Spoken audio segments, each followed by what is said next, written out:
सबसे बड़ा माध्यम कौन बन रहा है, वो है प्राणायाम। यानी आसन जब हम करते हैं तो उसमें प्राणायाम भी को भी जोड़ लेते हैं, और विशेष रूप से अलग रूप से प्राणायाम करें तो उसकी महत्ता और ज्यादा है। रमनेश तो जी, ये इस पर आपसे विस्तार से हम बात करेंगे। उससे पहले कॉलर जुड़ गए हैं हमारे साथ, उनका सवाल जान लेते हैं। KR जैन है हमारे साथ फोन लाइन हेलो पर, जिन्होंने फोन किया है। आपका स्वागत, हेलो सवाल पूछिए। हेलो हेलो जी, क्या जानना चाहते हैं आप मिस्टर जैन? हेलो क्या आप हमारी आवाज सुन पा रहे हैं? हेलो हेलो जी, हेलो सवाल पूछिए। हेलो हेलो, मैं बीजापुर कर्नाटक से बाबूराव कुलकर्णी हूँ। जी, हेलो, बोलिए बोलिए, आप अपना सवाल पूछिए। बीजापुर से बाबूराव कुलकर्णी, कर्नाटक का। जी बताइए। मैं बहुत खुश हूँ क्योंकि मोदी जैसे प्रधानमंत्री हमको मिला है। इससे क्या हुआ है, हमारा हेल्थ अच्छा हुआ है, योग और प्राणायाम ऐसे से। जी इससे क्या हुआ? जी, आपका कोई सवाल है? आपका संदेश हमने सुना है। सवाल कुछ अगर आप जानना चाहें हमारे विशेषज्ञों से। लगता है उनसे हमारा संपर्क नहीं हो पा रहा है ठीक से। डॉक्टर तनुजा नेसरी, आपके पास हम लौटेंगे। When we talk about yog, there is a concept of yogic diet या सात्विक आहार, जिसकी आपने कहीं बीच में जिक्र किया था डिस्कशन में। ये जो मौसम है जिसमें संक्रमण का खतरा, साथ ही ग्रीष्म ऋतु चल रही है, तापमान बहुत ज्यादा है और बारिश भी शुरू हो गई है, ह्यूमिडिटी या आर्द्रता का स्तर बढ़ गया है। ऐसे में किस तरह का आहार हमें साथ में लेना चाहिए? अगर योग हम कर ही रहे हैं सेहत के लिए, लेकिन आहार को लेकर क्या विशेष ध्यान रखने की आवश्यकता होगी? जी, आपने बिल्कुल सही कहा।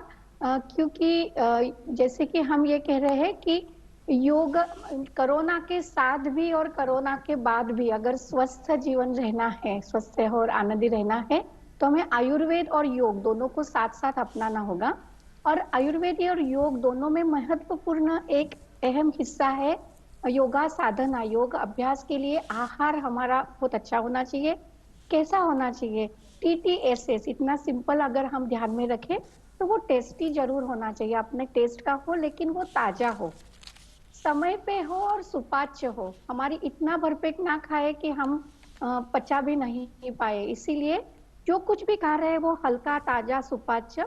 खाने में फल जरूर रखें। ग्रीष्म ऋतु है, आम भी है, आम ले सकते हैं आप।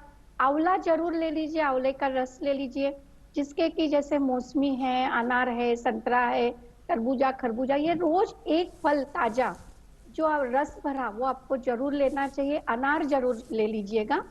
और सुपाच्य ले लीजिए, बहुत इंपॉर्टेंट समय पे है, क्योंकि आप क्या खा रहे हैं इससे बजाय इसके साथ साथ कब खा रहे हैं बहुत इंपॉर्टेंट। सुबह 8 से रात के 8 के बीच में आपका नाश्ता भी होना चाहिए, लंच भी होना चाहिए और डिनर भी होना चाहिए। बहुत जरूर ध्यान में रखिए। और बहुत तरल पदार्थ ले लीजिए, पानी बहुत ले लीजिए, लेकिन पानी फ्रीज का ना ले, मटके का ले सकते हैं, रूम टेम्परेचर का ले सकते हैं। कोई गुनगुना अगर तुलसी जीरा वगैरह डाल के ले सकते हैं तो ये और भी ज्यादा अच्छा है। लेकिन ताजा शाकाहार जरूर रखिए। खाने में ये कहा है कि नित्यम घृत क्षीराभ्यासो रसायनानाम श्रेष्ठम, मतलब अगर आपको इम्यून बूस्टिंग करना है तो आप रोज हर कोई दूध और घी जरूर लें।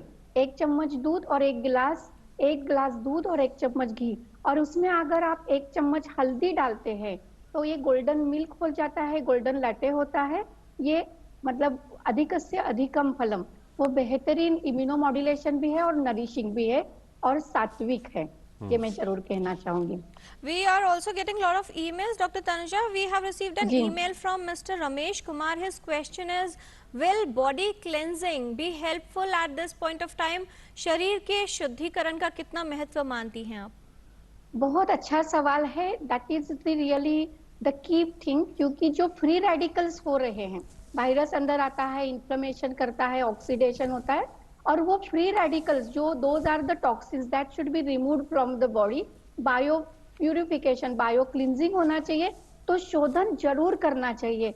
मैं ये जरूर कहूंगी कि रात को आप हर्रे लीजिए, हरे को गर्म पानी के साथ ले लीजिए या त्रिफला ले लीजिए, जिनकी गर्म मिजाज पित्त प्रकृति है वो अविपत्तिकर चूर्ण ले सकते हैं, लेकिन रोज रात को अगर पेट साफ रखें, हफ्ते में एक बार आप अगर पेट साफ रखें या वैद्य के अनुसार आप विरेचन चिकित्सा करिए तो बायो क्लिनजिंग होगा, रक्त की शुद्धि होगी, थ्रोम्बोसिस नहीं होगा, तो क्लिनजिंग इज वेरी इंपॉर्टेंट।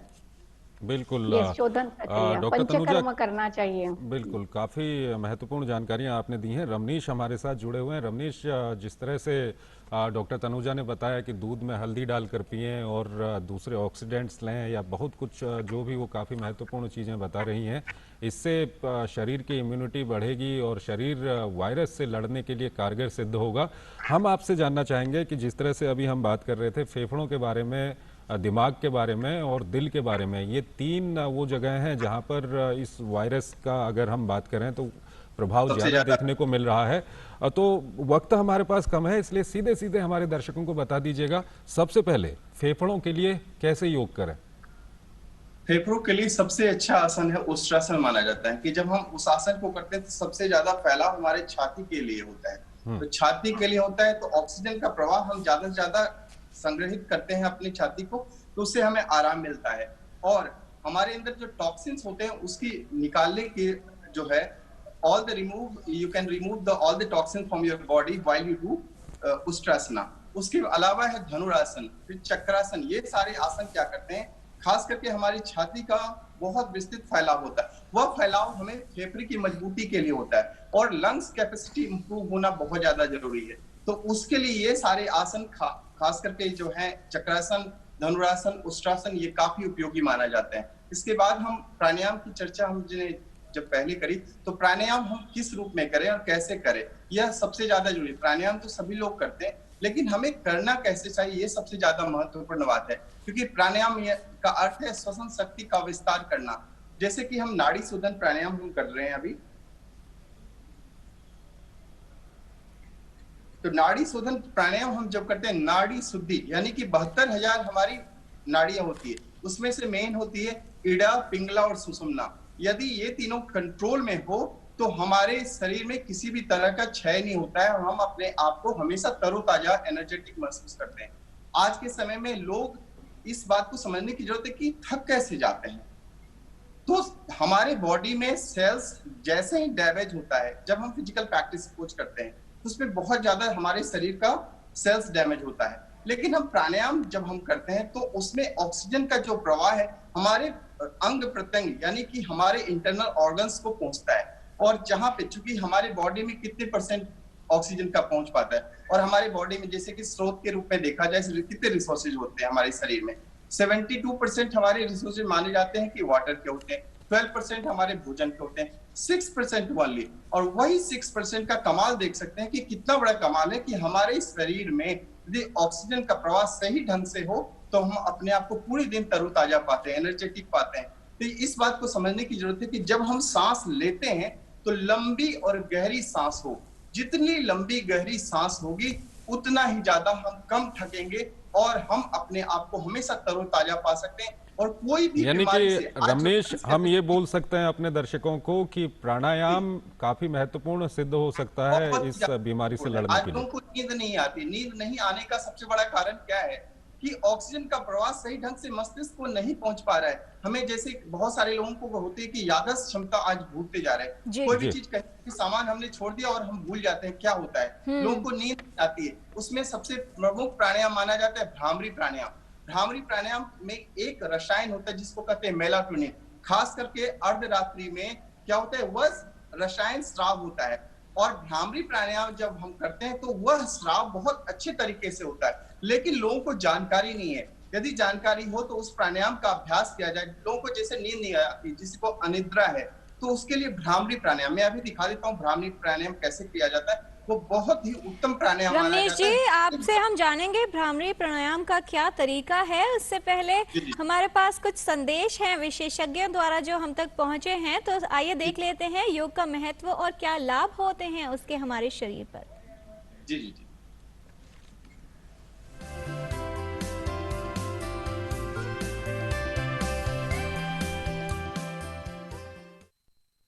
व्यक्ति को चाहिए उसका शरीर स्वस्थ हो, बीमारियां ना आए, और रोगों से रोकथाम हो और उम्र लंबी हो, मन भय मुक्त हो, तनाव मुक्त हो और दुख मुक्त हो, बुद्धि सही प्रकार से कार्य कर रही हो और परिवार में सौहार्दपूर्ण वातावरण हो और हम एक अच्छे इंसान बने और अच्छे इंसान बनकर एक अच्छे समाज का निर्माण करें। यह सब होगा योग के अभ्यास से। जी हाँ, योग साधना वेदों काल से पहले चली आ रही है, इतनी निरापद है, इतनी लाभकारी है कि हजारों साल बाद भी ज्यों की त्यों खड़ी है। यदि हम योग का अभ्यास करते हैं तो हमारा शरीर तो स्वस्थ होगा ही, विपरीत परिस्थितियों को सहन करने की क्षमता भी योग के माध्यम से मिल जाएगी। योग का अभ्यास करने से हमारा निर्माण होगा, चरित्र निर्माण होगा और देश का निर्माण होगा। आइए इस योग दिवस पर यह भाव पक्का करते हैं कि योग करना है, रोज करना है। Yoga is an ancient Indian science and also today's world it is one of the best healthcare system exist with zero expenditure and maintaining a very beautiful body homeostasis.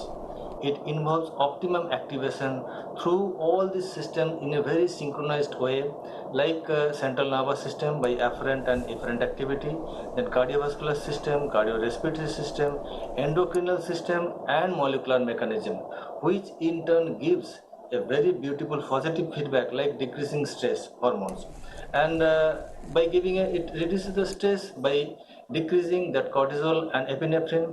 It improves body immunity in today's context, which by through it gives the good immunity by increasing vitamin C, E and antioxidants, reduces anxiety and depression by increasing dopamine and gamma, improves sleep quality by serotonin and good mood by this endorphin, and it increases brain-derived neurotrophic factor which restricts aging and improves our cognitive function, and also it improves lung function and body oxygen kinetics.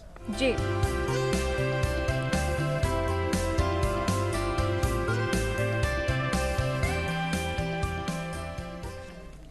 हमने जाना योग का क्या महत्व है हमारे स्वास्थ्य के लिए। डॉक्टर तनुजा, आपके पास आना चाहेंगे। एक सवाल है, ईमेल के जरिए हमारे पास पहुंचा है, चंद्रशेखर जी हैं, वो ये जानना चाह रहे हैं कि आपने बताया कि दूध का सेवन घी डाल के करना चाहिए। जिन लोगों को फैटी लिवर है, जो लिवर की बीमारी से ग्रस्त हैं, क्या वो भी इसका उपयोग कर सकते हैं?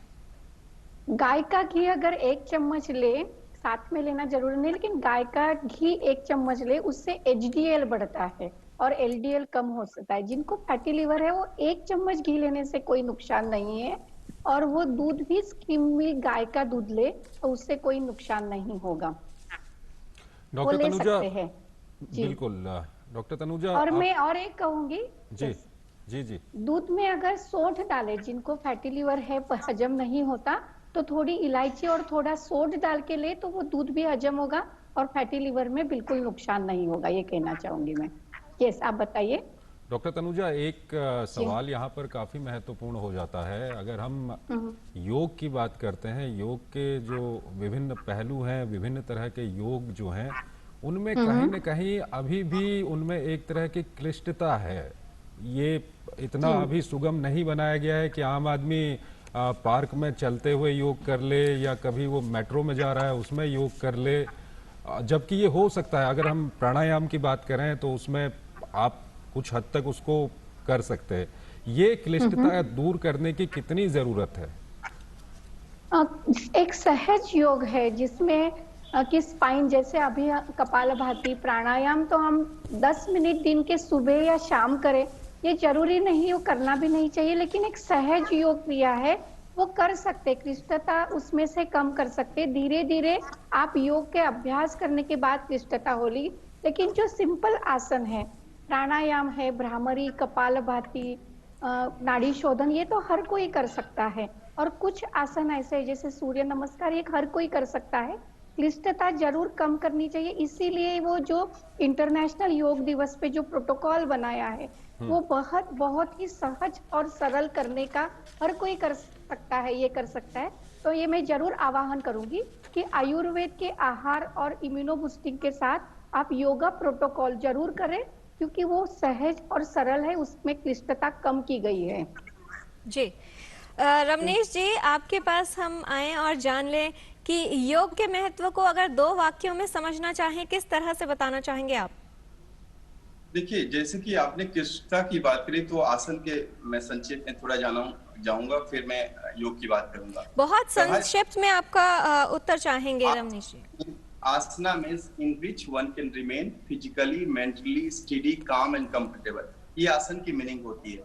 और योग की बात परिप्रेक्ष्य में कहा जाए तो इसकी महत्ता आज इस रूप में देखा जा सकता है कि आज पूरा विश्व योग कर रहा है, और हमारे देश से ज्यादा तो अब विदेशों में योग किए जाते हैं, क्योंकि यह एकमात्र ऐसा साधन है जिससे हमारा शरीर, मन और भावनाएं, चूंकि भावनाएं नियंत्रित होना बहुत ज्यादा आवश्यक है, क्योंकि आज के समय में युवक जो है बहुत जल्दी भटकाव में आ रहे हैं, क्योंकि उनमें क्या होता है कि इमोशनल स्टेबिलिटी नहीं होती है। जब इमोशनल स्टेबिलिटी नहीं होती है तो वो भटकाव आता है उन्हें। तो प्राणायाम एक सबसे अच्छा साधन है, क्योंकि उसमें हम ज्यादा से ज्यादा अधिक मात्रा में ऑक्सीजन का प्रवाह हमारे शरीर को मिलता है, जिससे हमारे शरीर का पोषण होता है। इसीलिए रमनीश जी, इसीलिए यहाँ पर एक सवाल हम पूछ रहे थे, काफी संक्षेप में आप बताइएगा कि प्राणायाम अभी जितनी बातचीत हुई है, अगर हम कोविड-19 या कोरोना वायरस की बात करें तो इसमें कहीं ना कहीं ये निकल के आ रहा है कि प्राणायाम काफी महत्वपूर्ण सिद्ध हो सकता है।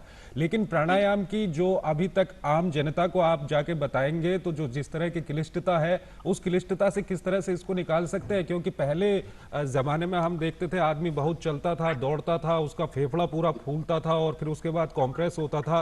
अभी वो हो नहीं पा रहा है, तो उसकी जगह पे कैसे हम उसको प्राणायाम का रास्ता दें कि वो किसी क्लिष्टता में ना जाकर चलते फिरते आम मेट्रो में हो, बस में हो, कहीं भी हो, अपनी एक नाक से सांस अंदर ले, दूसरी नाक से छोड़े, मुंह से ले, नाक से छोड़े और अपने फेफड़े को फुलाए और कंप्रेस करे। ये कैसे हम लोगों तक पहुंचा सकते हैं? जी, और भ्रामरी प्राणायाम के विषय में आप बता रहे थे, तो कैसे किया जाए ये बता दें। जी बिल्कुल बिल्कुल।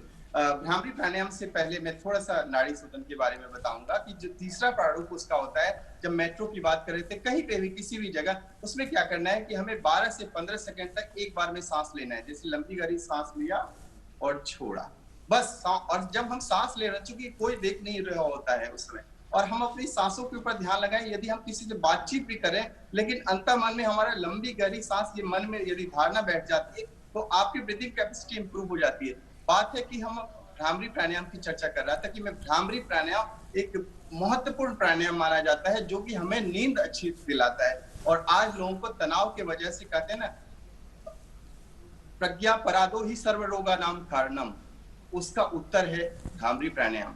प्रज्ञा परादो ही सर्व रोगा नाम कारणम मतलब तनाव एक ऐसा कारण है जो कि हमारे शरीर में सभी रोगों को लाता है। उसमें भ्रामरी प्राणायाम बहुत ही उत्तम प्राणायाम माना जाता है। जैसे कि इसमें क्या करना है कि हमारी बाकी जो 4 उंगलियां हैं उसको आंखों के समीप ले जाना है, और अंगूठे से अपनी आंखों को बंद करके लंबी और गहरी सांस लेना है, और लोअर लिप और अपर लिप के बीच में म का उच्चारण करना होता है।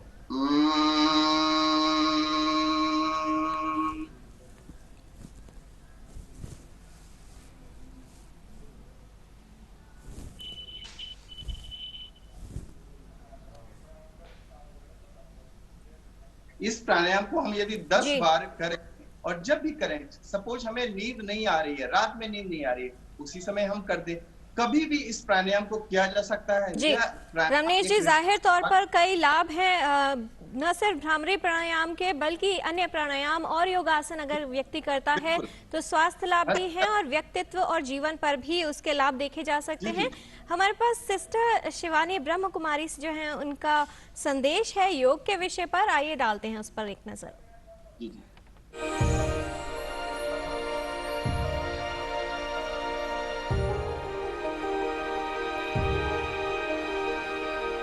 ओम शांति। बहुत सारे पेरेंट्स ये चाहते हैं कि उनके बच्चे भी योगा करें, मेडिटेशन करें, उस तरह की एक लाइफस्टाइल लीड करें। सबकी ये इच्छा रही है, लेकिन अब का जो समय हमें मिला, परिस्थितियाँ हमारे अनुकूल नहीं हैं, परिस्थितियाँ मुश्किल भी हैं। लेकिन इस परिस्थितियों में जो हमें समय मिला, परिवार के साथ इकट्ठे सिर्फ रहने का नहीं, लेकिन इकट्ठे एक जीवन शैली निभाने का, और इसीलिए इंटरनेशनल योगा डे का इस साल का जो थीम है, yoga at home yoga with family, ये कितना सार्थक हो रहा है हर परिवार के लिए कि पूरा परिवार, माता पिता बच्चे सारे इकट्ठे मिलकर सुबह योगा करते हैं, प्राणायाम करते हैं, मेडिटेशन करते हैं, स्पिरिचुअल स्टडी करते हैं, इकट्ठे मिलकर भोजन करते हैं। शायद हमें वो याद ही नहीं है कि कब पूरा परिवार 3 बार दिन में और कई दिनों तक इकट्ठे मिलकर भोजन किया, और वो भी घर का भोजन, सात्विक भोजन। क्या आपको याद है कब आपने 2 महीने घर का भोजन स्वीकार किया था? वो भोजन जो बहुत शांति से, शक्तिशाली मन से, दुआओं से भरा हुआ भोजन। तो इस समय की परिस्थिति का सामना करने के लिए और अपने लिए, देश के लिए और सृष्टि के लिए एक स्वर्णिम युग बनाने के लिए हमें यौगिक जीवन जीने की ज़रूरत है। योगी लाइफस्टाइल, विच मीन्स एक हाई वाइब्रेशन लाइफस्टाइल, जहाँ मन की स्थिति की ऊर्जा, शरीर की ऊर्जा एक हाई वाइब्रेशन की है, और उसमें हमारी सुबह दिन की शुरुआत बहुत ज़रूरी है। तो अगर अब तक नहीं किया तो चलिए आज से करना शुरू करते हैं। पूरा परिवार सुबह का 1 घंटा अपने लिए रखे।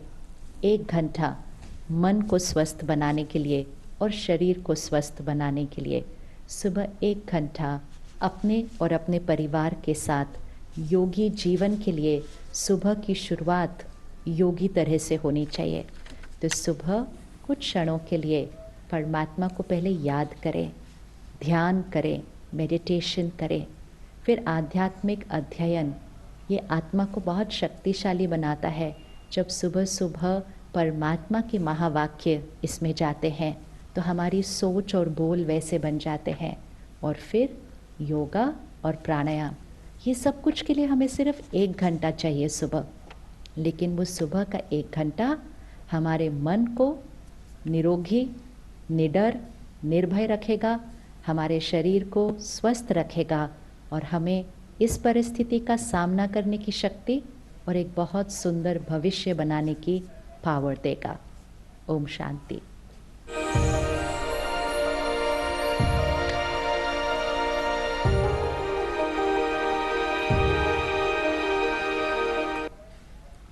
यौगिक जीवन यानी प्रकृति के करीब रहकर नेचुरल वे में अगर हम अपना जीवन जिएंगे तो समस्याएं दूर रहेंगी और स्वास्थ्य बेहतर रहेगा। And on this note we would also like to thank doctor Tanuja Nesari from All India Institute of Ayurveda and Yogacharya Ramneesh Vats ji for all that important information that you have given. So घर घर में योग हो, यही हमारा संदेश है। Let's inhale the future and exhale the past. Stay at home and perform योग with your family. That is the message of the day.